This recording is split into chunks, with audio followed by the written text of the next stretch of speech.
Hey guys, Ricardo here and welcome to another blog tech tips. In today's tutorial guys, I have a problem here that's seen as you can see where the screen has turned to a color that is black and white. So of course all the menus are black and white on your tablet. Alright, this can happen to any tablet. This is a generic Chinese tablet or of course a generic tablet that you can pick up. Doesn't matter the brand.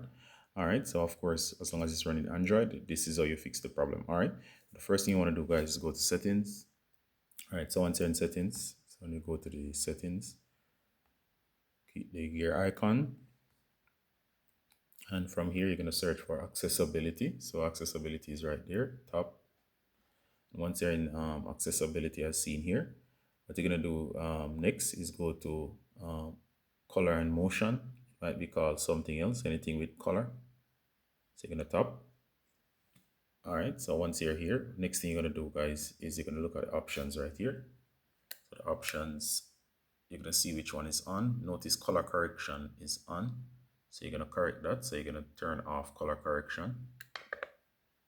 So we're going to select color correction. All right, so here's the setting. Notice it's on grayscale. You're going to turn off color correction right here. There you go. That is it. All right. So of course, if I exit, the screen is back to normal. And as you can see your colors again. So that's how to fix the black and white screen on your tablets, all right? Android tablet, that is. So see you in the next one, guys. Bye.